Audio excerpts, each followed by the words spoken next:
Coming in hot from Arizona, this is Trevor and Troy Howard. And you're on So Tell Us Time.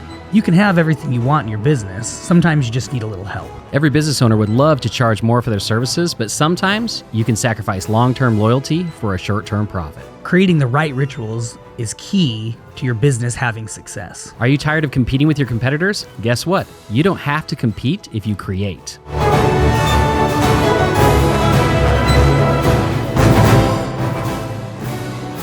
Hey everybody, welcome to another episode of So Tell Us Time on a beautiful Tuesday morning. I do love Tuesdays. I know we've talked about the Mondays and how we just push through that. We don't care about that. You know, we're entrepreneurs. We do this not because it's easy. We do this because of the reward, right? We do this because we get a lot of things that other people are not going to get, just being an employee of a company. And we want to reap those rewards. And guess what? We also are, I think, just a little bit tougher than everybody else out there. We got a little bit more oomph in there. So today we are going to be talking about something that is totally awesome. We've never talked about anything like this before, and you're going to absolutely love it. We are going to be talking about the partner. Everybody would love to have a partner, right? Yeah. Some of you have partners. Some of you hate your partners. Some of you wish you had partners, right? We're going to talk about the partner that you don't pay. Yes. This is your favorite partner. You don't got to pay them, but they're going to be there for you. So I'm going to let Troy jump into this. So we're going to be talking about these types of partners that you can put and implement into your business, and they don't cost you a penny. Yeah. Which is super cool. Troy actually came up with this one today, and I loved it. When I read it, I was like, this is awesome. So Troy, go ahead. Take it away, man. Yeah. So today we're going to be talking about what we call an accountability partner. So this is not like a partner like in your business, that owns 50% of the business or anything like that. Right. This is not like a referral partner that you're paying them money when they bring, leads to you. This is someone that is going to hold you accountable. Yep. For what you need to get done in your business, and you're going to hold them accountable. Yeah. So what we're talking about here is you're looking for, this is a peer, basically, someone on your level or a little bit higher, and we'll talk about that you are going to ask to peer pressure you into doing all the things that you don't want to or tend to procrastinate. To hold you accountable. Yeah. So they always tell you peer pressure's bad when you're a kid. But as an adult, as an entrepreneur, especially, if you're the only one in your business, peer pressure is good. Come on, man. Everybody's doing it. Yeah, everybody's being successful, right? Everybody's growing their business. You should too. That's right. I don't know. That's not the peer pressure I got when I was a kid, but no. But that's the kind of peer pressure we're talking about today. So let's talk about who should be your accountability partner, right? Yeah. You need to pick somebody that is going to be your accountability partner, and that you're going to be that partner for them as well. So we need to know, what are you looking for? And that's the key thing. It's a reciprocated thing, right? Yes. Let's hit on that. It's a reciprocated partnership here.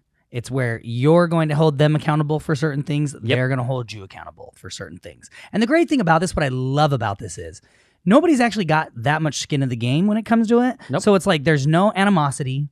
If you totally flop in a certain, it's like you're going to get this done this week or this month or whatever it is, and you don't get it done. We're kind of like accountability partners. Yes, absolutely. Think about it. I mean, we have homework after every episode.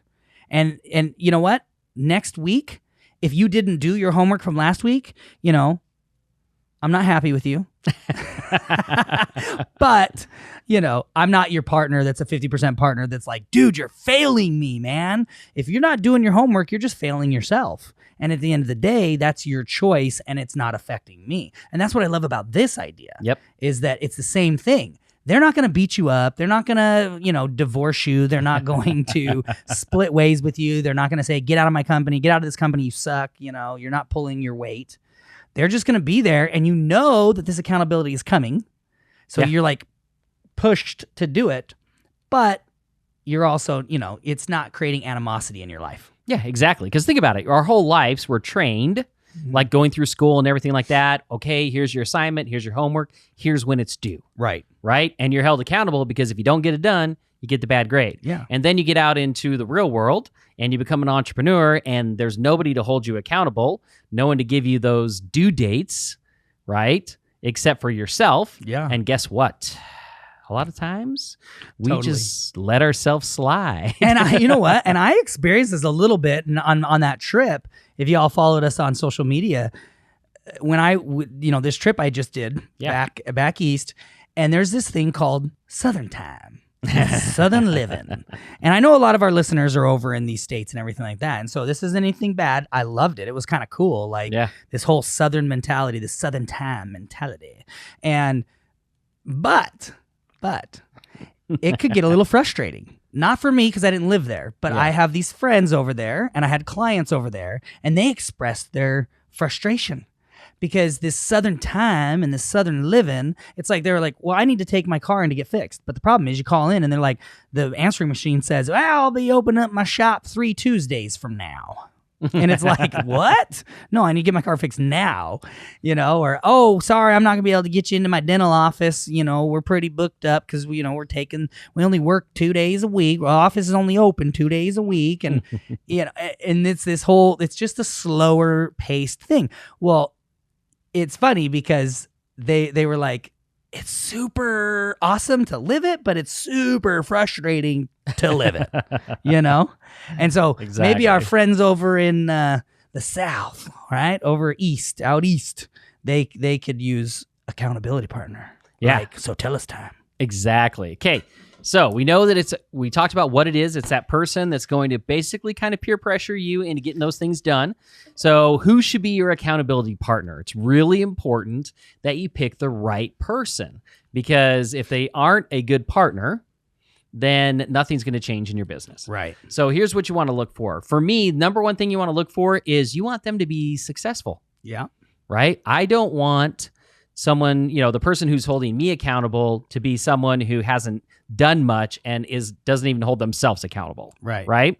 So you want to pick somebody that's successful because one, they're going to be better at holding you accountable. And two, they're going to be pushing themselves to do better. And which means you're going to want to do better as well. Right. So they should be at your level or even just a little above. Exactly. That's exactly right. Cool.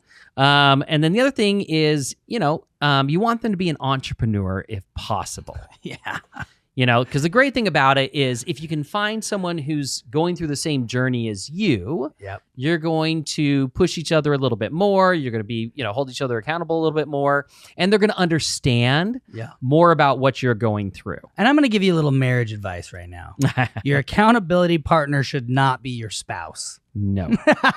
Because guess what? If you want to be pushed, they'll push you. Yeah. But they're going to push you right out the door. as you guys are fighting over all of this. Exactly. No, I think that's a really good point, actually, because, a lot of marriages end. They do.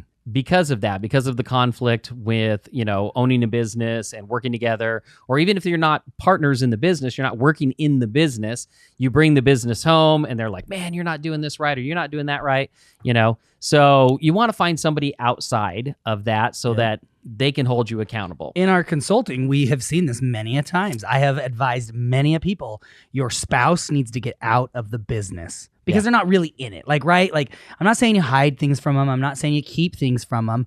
But if they're not truly actually 100% in the business with you, and there's a lot of couples out there that are killing it and doing great. It's awesome. A lot of people say families shouldn't work together. Obviously, Troy and Ron and I have proven it can work amazing. Yeah. But I'm just saying, if your spouse is not 100% in it with you, they need to get out.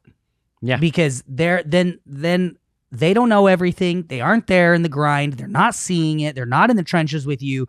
And that can get really frustrating and create such a boulder between the two of you, right? Yep, exactly. Okay, so what qualities does this person need? I'm going to give you 3 qualities that you want to look for.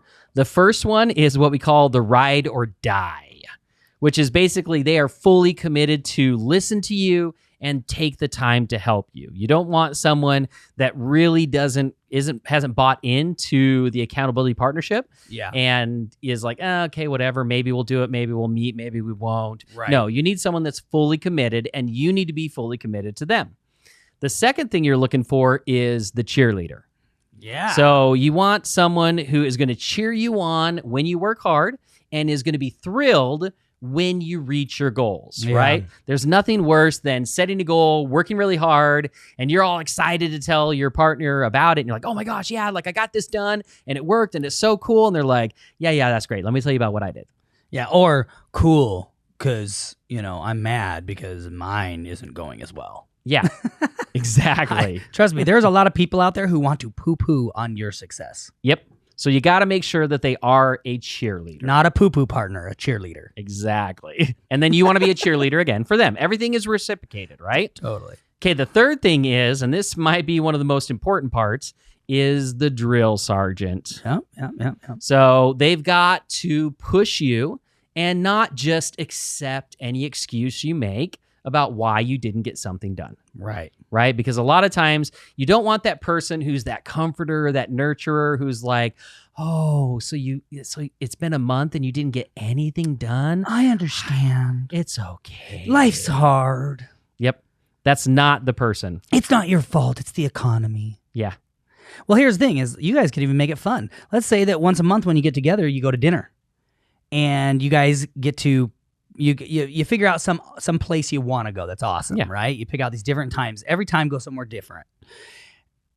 And the goal is, or the challenge is, whoever didn't do their stuff pays for dinner. There you go. If both parties did it, the check split.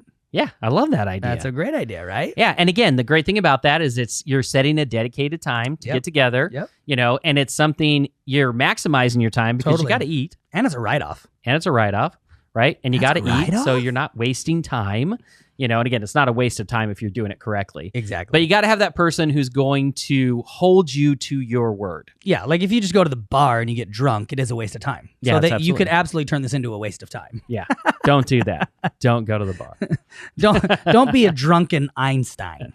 Because guess what? A drunken Einstein is an idiot. Yeah. All right. So how do you do this? We kind of talked a little bit about it, but first thing, you want to set up a recurring meeting with them to go over everything. Yeah. Right. So I love Trevor's idea of setting up a dinner. And if you can't do dinner, maybe you do a lunch, yeah. in the middle of the workday. Yep. But you got to make sure that it's recurring and it's got to be in a short enough period of time that you can get stuff done. Right. Right. So you don't want it too short where you're not going to be able to get anything done. Yeah. But you don't want it so long that it's like, oh yeah, I don't have to we're not meeting for like 2 months. So I don't have to Right. do anything until 1 week before 2 months.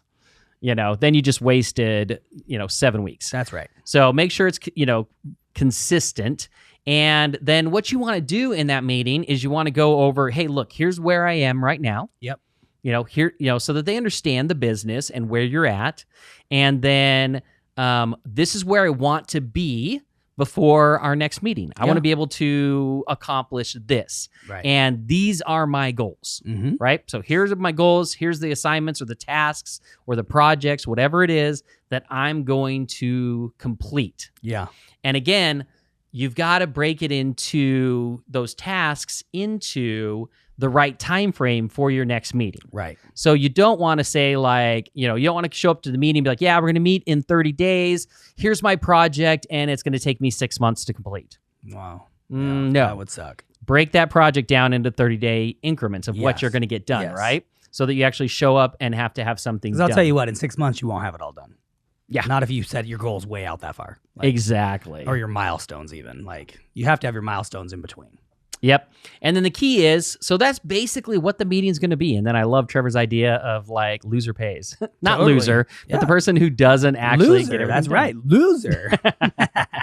If you didn't do your work, you're a loser. Yep. And the key is, again, you want to do the same thing for them, Yeah. right? They need to be getting as much out of this partnership as you're getting out of the partnership. Right. You need to be pushing them so that they're successful. And then this will become a great partnership that you will look forward to every single one of these meetings. Exactly. Anything else, Trevor, you want to add? Last thought is I would actually put in rewards. I would put in something like, if we both accomplish this by this date, so like, let's say it's for the full year, like you have your milestones, right? Because you're meeting every month. But at the end of the year, here's our ultimate goal. And if you both achieve or even come close to achieving that ultimate goal, you say, this is what we're doing. Whether that is something that it's like something super exciting that makes you motivated. Yep. So it's like, well, we're going to take our spouses and go to Hawaii.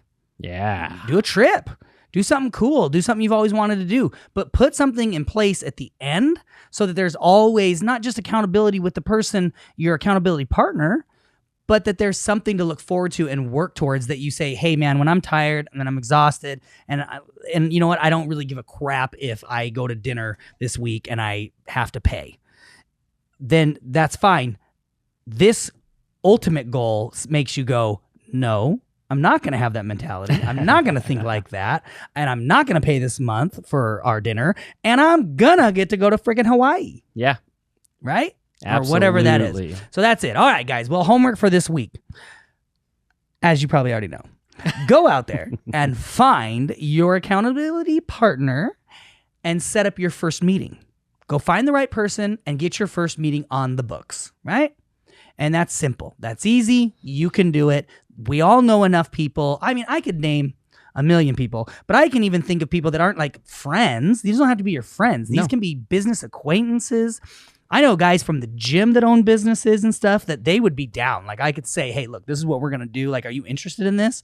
And even though I don't know them that well, but I kind of, like gym buddies, right? Yeah. They'd be like, yeah, I'm in. Like, I want to grow and I want to have somebody holding me accountable. And so think outside the box, find your person, get that first meeting set up. And I think you can actually make this very enjoyable and fun. Yeah, absolutely. All right, everybody. Well, thank you so much. We appreciate you. We love you. Please like, share, comment, email us, Facebook message us, Instagram us, follow us on YouTube, comment on the YouTube. It is so fun doing this every week, in and out with you guys. We will see you on the next episode of So Tell Us Time.